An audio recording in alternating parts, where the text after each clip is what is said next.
경매에 넘어가는 집이 지금 13년 만에 최대치입니다. 그 숫자는 조용히 그러나 빠르게 늘고 있죠. 전국 곳곳에서 집이 통째로 금융기관에 넘어가고 있습니다. 이건 단순한 숫자가 아닙니다. 하루에도 수백 건씩 실제로 대출을 감당하지 못해 소중한 집이 경매로 넘어가는 일들이 증가하고 있다는 뜻입니다.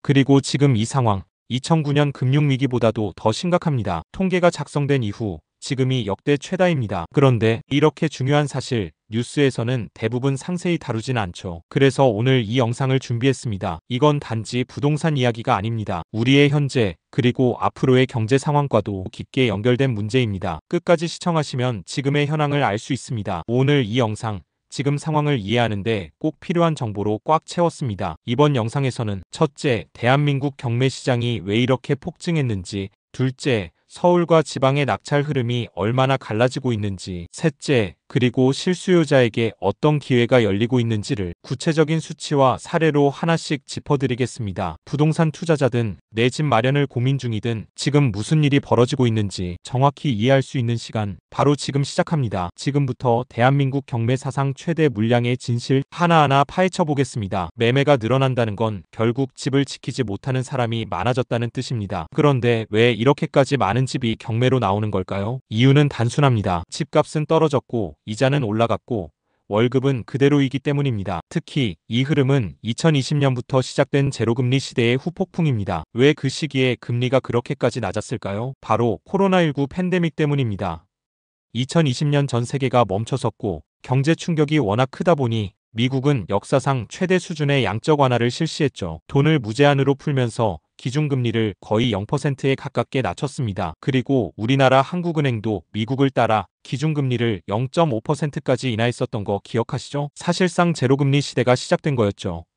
그때 사람들은 지금 아니면 못 산다는 말에 이끌려 영혼까지 끌어모아 영끌로 집을 샀습니다. 당시 대출금리는 연 2% 전후였고요. 5억을 빌려도 이자 80만원 수준이었어요. 감당할 만했죠. 그런데 2022년부터 시작된 금리 인상 쇼크, 인플레이션을 잡기 위해 미국은 다시 급격한 금리 인상을 단행했고 한국도 따라가지 않을 수 없었습니다. 지금은 대출금리가 주담대가 평균 3.8%부터 많게는 5%대까지 치솟았습니다.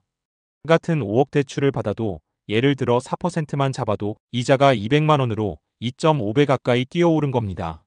문제는 소득은 그대로라는 거예요. 월급 300만원 받는 사람이 200만원 이자 내고 남는 돈은 얼마일까요? 그걸 버티지 못하니까 결국 어떻게 되죠? 대출을 못 갚고 경매에 넘어가는 겁니다. 게다가 이건 단지 개인의 문제만이 아닙니다. 자영업자들도 마찬가지입니다. 정부에 따르면 2023년에만 자영업자 100만 명 이상이 폐업했습니다. 대출을 끌어다 버티던 자영업자들조차 이제는 체납 상태로 넘어가고 있고요. 주택담보대출까지 연체되면 그 집들까지 경매로 쏟아지는 구조가 되는 겁니다. 지금 우리가 겪고 있는 건 단순한 부동산 하락이 아닙니다. 세계적 금융정책의 후폭풍이 국내 실수요자에게 터진 구조예요. 그래서 이제부터는 실제 수치를 통해 이 경매 급증 현상이 얼마나 심각한지를 구체적으로 살펴보겠습니다. 이제 본격적으로 숫자를 들여다보겠습니다. 현재 우리나라의 경매 시장은 단순한 증가가 아니라 폭발 수준의 증가를 기록 중입니다. 먼저 전국 경매 신청 건수부터 보시죠. 지지옥션 및 법원 경매 통계에 따르면 2021년 기준 연간 경매 신청은 약 12,000건 수준이었습니다. 그런데 2024년에는 11만 8천 건, 무려 약 64% 증가한 수치입니다. 코로나19 이후 유동성이 풀렸던 시장에서 이제는 금리 위기로 완전히 전환된 겁니다. 그 중에서도 가장 큰 문제는 주거용 경매입니다. 지지옥션의 작년 연간 보고서에 따르면 2021년 주거용 부동산 경매는 약 18,000건이었지만 2024년에는 3만 건을 돌파했습니다. 거의 2배 가까이 증가했죠. 서울은 어떤 상황일까요? 법원 경매 조사에 따르면 2025년 1월부터 4월 기준 서울에서 주택 경매 낙찰 건수는 979건, 전년 동기 대비 32% 증가했습니다. 특히 감정가보다 높은 가격에 낙찰된 건수가 24건이나 됩니다. 이 말은 무슨 뜻이냐면요. 서울은 여전히 경쟁이 과열돼 있다는 겁니다. 세종, 성남, 과천 같은 주요 지역도 마찬가지입니다. 낙찰가율이 95%에서 100% 이상, 심지어 감정가를 초과하는 낙찰도 잦습니다. 실제로 경기도 과천에서는요. 전용 84기준 아파트는 감정가 12억 원인데 낙찰가는 13억 2천만 원까지 치솟았습니다. 반면 지방은 정반대입니다. 최근 대전, 광주, 울산 등 지방광역시의 낙찰률은 30%대, 낙찰가율은 65%에서 70% 수준에 그칩니다.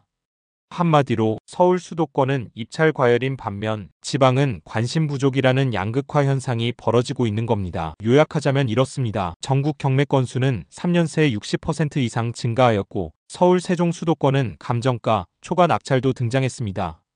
지방은 15%에서 30% 저렴하게 낙찰되는 구조입니다. 어디서 낙찰받느냐에 따라 완전히 다른 시장이 펼쳐지는 것이죠. 서울과 지방의 경매 낙찰률, 낙찰가율 비교 그래프를 참고하시죠. 그렇다면 이런 상황에서 우리는 무엇을 보고 어디를 노려야 할지가 중요해지겠죠? 지금부터는 이 데이터를 기반으로 서울과 지방의 경매를 비교 분석해 보겠습니다. 자, 그런데 여기서 궁금하지 않으세요? 서울에선 경매가 오히려 더 비싸게 낙찰된다는데 지방은 왜 반값에도 안 팔릴까요? 이건 단순히 지역 차이가 아닙니다. 우리나라 경매 시장이 지금 두 개의 완전히 다른 세계로 쪼개졌다는 신호입니다. 지금부터는 단순한 숫자를 넘어서 왜 이런 현상이 벌어졌는지 서울과 지방의 극명한 온도차를 해석해 보겠습니다. 자, 지금까지 보신 것처럼 경매 시장이 터졌다는 말 그냥 과장이 아니었습니다. 정확한 수치로 확인해 볼까요? 2022년에는 집합건물 경매 건수가 24,101건이었는데요. 2024년에는 무려 55,419건으로 껑충 뛰었습니다.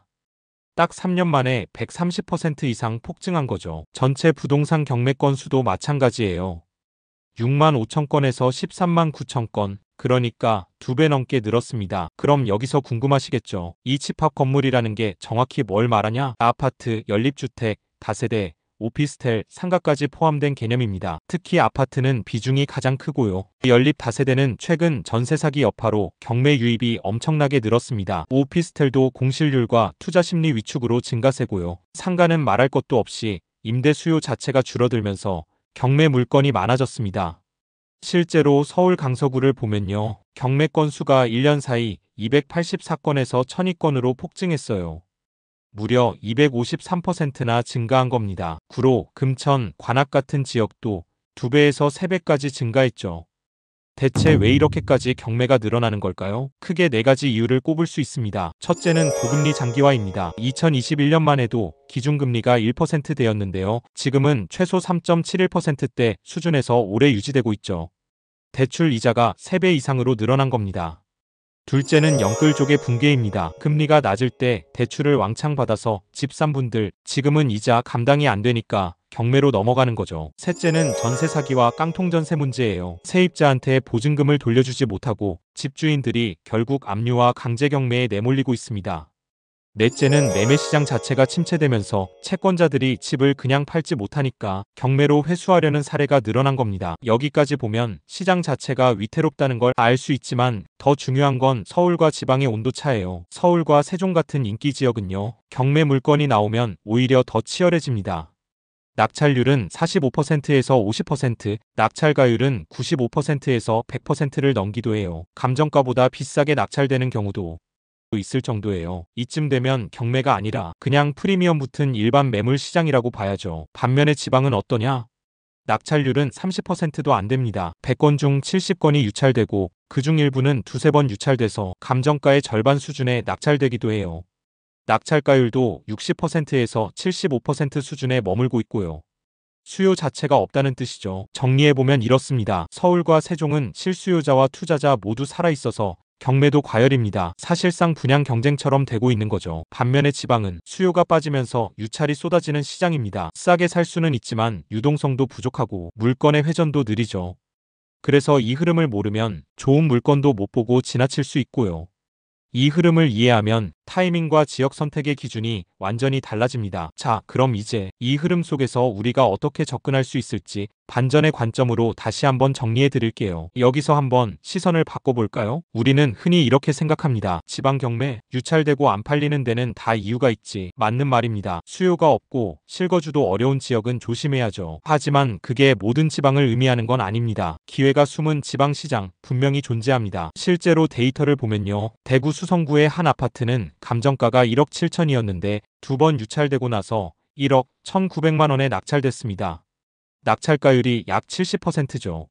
강원 원주에서는요, 감정가 9천만 원짜리 아파트가 3번 유찰돼서 결국 6,200만 원에 낙찰된 사례도 있습니다. 이쯤 되면 진짜 반값 경매란 말 허풍이 아닙니다. 그런데 더 흥미로운 건요, 이런 물건들이 대부분 전세가가 꽤 붙어 있다는 점이에요. 예를 들어 원주 사례의 경우 전세가가 5,500만 원 수준이었거든요. 그러다 보니 실투자금이 고작 700만 원 이하였다고 합니다. 내 돈 거의 안 들이고 집을 마련하거나 임대 수익을 노릴 수도 있다는 거죠. 물론 조심해야 할 지방도 있습니다. 인구가 빠지고 산업 기반이 무너진 지역은 피해야 합니다. 그런 곳은 싸도 위험하죠. 하지만 인구가 유지되고 산업단지나 대학교, 공공기관이 있는 지방 거점 도시라면 이야기가 달라집니다. 이런 지역은 전세 수요도 꾸준하고요. 집 상태만 나쁘지 않다면 굉장히 괜찮은 기회가 될 수 있습니다. 또 요즘 주목받는 게 바로 오피스텔 경매예요. 12인 가구가 많아지고 있잖아요. 수도권 중심으로는 전세보다는 월세 수요가 많은데 이 오피스텔이 딱 그 니즈를 채워줍니다. 동작구에선 2억짜리 오피스텔이 1억 6,800만 원에 낙찰됐고 전세 보증금이 1억 5천 정도 붙더라고요. 그럼 내 돈은 2천만 원 정도면 충분하단 얘기죠. 게다가 명도도 쉬운 편이고 권리관계도 복잡하지 않아서 초보자가 진입하기에 괜찮은 경매 유형입니다. 결국 요약하면 이렇습니다. 지방 경매, 물론 다 위험한 건 아니고요. 유찰이 반복된 물건 중에 진짜 기회가 숨어 있습니다. 특히 전세가율이 80%에서 90%에 근접하고 입지나 실거주 수요가 유지되는 지역이라면 서울보다 리스크가 낮고 수익은 더 나을 수도 있습니다. 중요한 건 경매라는 단어에 막연한 두려움을 갖지 않는 것, 내게 맞는 지역과 물건을 찾는 안목. 지금 그게 더 필요한 시점입니다. 자, 그럼 이제 실제로 어떤 방식으로 경매에 접근해야 할지 실전 전략을 정리해 드릴게요. 자, 이제 중요한 질문이 하나 남습니다. 이렇게 경매 물건이 많아졌고 지역별 격차도 극명한데 그럼 우리는 어떻게 접근해야 할까요? 경매를 활용한 내 집 마련 생각보다 복잡하지 않습니다. 먼저 핵심은 이겁니다. 지역별 낙찰률과 낙찰가율을 반드시 확인하자. 다시 말해 낙찰률은 경매에 나온 물건 중 실제로 낙찰된 비율을 말하는데요. 예를 들어 100건 중 40건이 팔렸다면 낙찰률은 40%입니다. 이 수치가 높다는 건 그만큼 경매 경쟁이 치열하다는 뜻이죠. 그리고 낙찰가율은 감정가 대비 실제 낙찰된 가격의 비율인데요. 감정가가 2억인데 1억 8천에 팔렸다면 낙찰가율은 90%라는 얘기죠. 즉, 가격이 얼마나 싸게 낙찰됐는지를 보여주는 지표입니다. 정리하면 낙찰률은 얼마나 많이 팔렸느냐, 낙찰가율은 얼마에 팔렸느냐를 보여주는 개념입니다. 서울처럼 인기 있는 지역일수록 이 두 수치가 높게 나와요. 서울 세종처럼 경매가 과열된 지역은 낙찰가가 시세보다 높을 수도 있어요. 여긴 실거주 목적이거나 정말 입지에 대한 확신이 있을 때만 접근하는 게 좋습니다. 반대로 지방의 경우는 2회, 3회 유찰된 물건 중 진짜 알짜가 숨어 있습니다. 그래서 첫 번째 팁은요. 2회 이상 유찰된 물건을 우선적으로 살펴라. 3회 유찰이면 감정가의 60%대까지 내려가거든요. 이때 전세가가 어느 정도 붙어 있다면 실투자금은 거의 안 들어가고 내 집 마련이 가능합니다. 두 번째 팁은 전세가율이 80% 이상인 지역을 공략하자. 전세가율이 높다는 건 전세 수요가 탄탄하다는 뜻이에요. 이건 투자든 실거주든 안전망이 된다는 얘기죠. 세 번째로는 인구가 유지되는 지방 거점 도시를 선택하자. 예를 들어 청주, 전주, 창원, 춘천 같은 도시는 대학교, 공공기관, 산업단지 등이 몰려 있어서 전세나 월세 수요가 꽤 안정적입니다. 여기서 또 하나 꿀팁. 요즘은 오피스텔 경매도 잘 보셔야 돼요. 소형 오피스텔은 명도가 쉬워서 임대 수익률이 좋고 권리관계가 단순한 경우가 많습니다. 동작구, 관악구, 부천, 인천 송도 쪽 오피스텔은 보증금 1억 이상 들어오는 전세도 많아서 내 자본금 1,000만 원에서 2천만 원으로 충분히 진입 가능한 경우도 있거든요. 특히 1인 가구가 많은 지역에선 월세로 돌려도 수익이 꽤 괜찮습니다. 자, 정리하면 이렇게 말씀드릴 수 있어요. 지방 경매는 가격 메리트가 크다. 전세가율만 잘 확인하면 리스크도 충분히 관리 가능하다. 오피스텔이나 소형 아파트는 경매 초보자도 접근할 수 있는 좋은 출발점이다. 경매는요, 이제 전문가의 영역만이 아닙니다. 정보를 알고 흐름을 이해하면 누구나 내 집 마련의 기회를 잡을 수 있는 시장이에요. 무조건 경매를 피할 게 아니라 이런 구조적 흐름 속에서 나에게 맞는 물건을 찾는 시선이 더 중요합니다.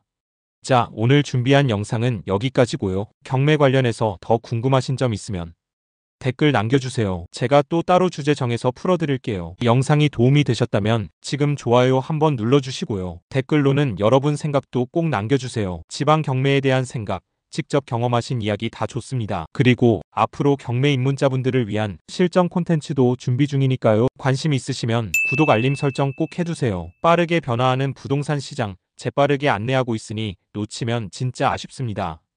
그럼 오늘도 끝까지 함께 해주셔서 감사드리고요. 다음 영상에서 더 알찬 내용으로 찾아뵙겠습니다. 행복한 시간 되세요. 지금까지 부동산 모물이었습니다.